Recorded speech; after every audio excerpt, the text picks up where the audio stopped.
Hello friends, आज की इस वीडियो में आप देखोगे एक इम्पॉर्टेंट क्वेश्चन जो कि आपके चैप्टर 13 में से है और वो है आपके कैनाल सिस्टम। उसमें जो आपका क्वेश्चन आता है कि कितने मिनट्स में पर्टिकुलर टैंक भर जाएगा, जो आपको स्पीड वगैरह देकर रखते हैं। तो इस टाइप के क्वेश्चन को आपको किस तरीके से अटैम्प्ट करना है वो इस वीडियो में आप बहुत ही अच्छी तरीके से सीखोगे। यकीन मानिए, इस वीडियो को देखने के बाद आप इस टाइप के क्वेश्चन आएंगे तो आप बिल्कुल भी छोड़ने वाले नहीं हो। तो हम सबसे पहले रीड आउट करते हैं हमारे question. A farmer connects a pipe of internal diameter 20 cm from a canal into a cylindrical tank in the field which is 10 meter in diameter and 2 meter deep.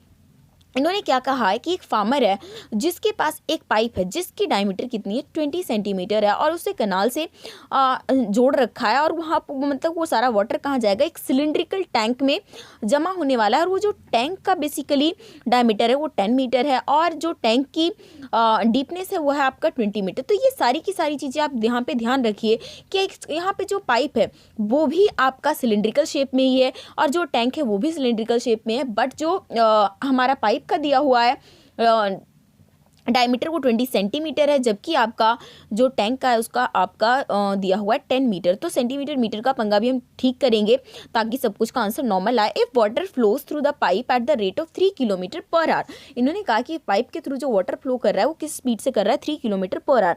तो कितने टाइम में ऐसा होगा कि tank जो होगा वो कंप्लीटली फिल हो जाएगा। तो सबसे पहले जब इस टाइप का क्वेश्चन आता है तो इसमें सबसे पहले आपको यही देखना है कि रेट ऑफ वाटर फ्लोइंग क्या है। इन्होंने कहा था 3 किलोमीटर पर आवर, लेकिन आंसर में हमें हर जगह मीटर दिख रहा है। और उसके बाद अगर आप मीटर पर सेकंड में करोगे तो ही ये क्वेश्चन बहुत ही इजीली वे में होगा, कभी भी आप किलोमीटर पर आवर में इसको नहीं छोड़ोगे।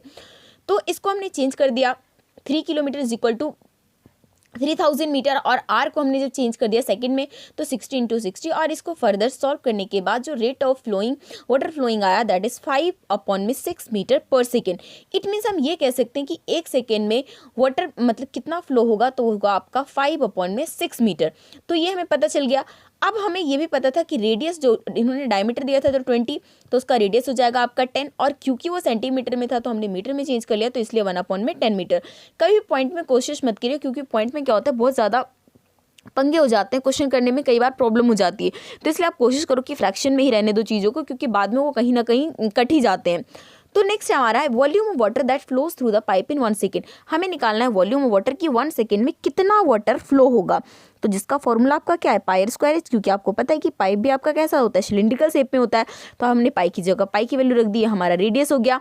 और इसकी हाइट को हम कितना मान रहे हैं, जितना वो 1 सेकेंड वाटर को फ्लो कर रहा है उस चीज़ को ही आपको हाइट यहाँ पे मानना है हर क्वेश्चन में। जब आपका इस टाइप का है तो हमारे पास वॉल्यूम ऑफ वाटर निकल गया कि 1 सेकेंड में इतना वाटर जो होगा वो फ्लो होगा। अब नेक्स्ट हम निकालेंगे क्या, volume of water in tank की, टैंक में कितना पानी आएगा, तभी तो हम पता करेंगे। क्योंकि अगर हमें ये पता चल जाए कि वाटर वो जो आपका टैंक में कितना वाटर आएगा और उसके बाद 1 सेकेंड में हम कितना फिल करेंगे उसको उससे डिवाइड करेंगे, हमारा आंसर निकल जाएगा।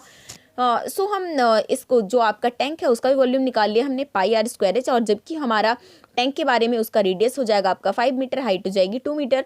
और इस तरीके से हम निकाल लेंगे volume of water in the tank, और जो जिसका आंसर है हमारा 1100/7 मीटर क्यूब।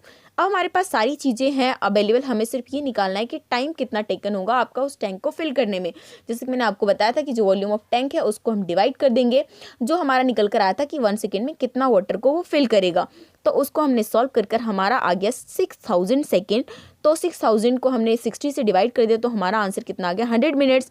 या फिर आप चाहो तो हम चेंज कर दो आर में या 14, कहीं कैसे भी रोक दो, इसमें कोई दिक्कत नहीं है। मेन पॉइंट ये था कि हमारा आंसर आ चुका है।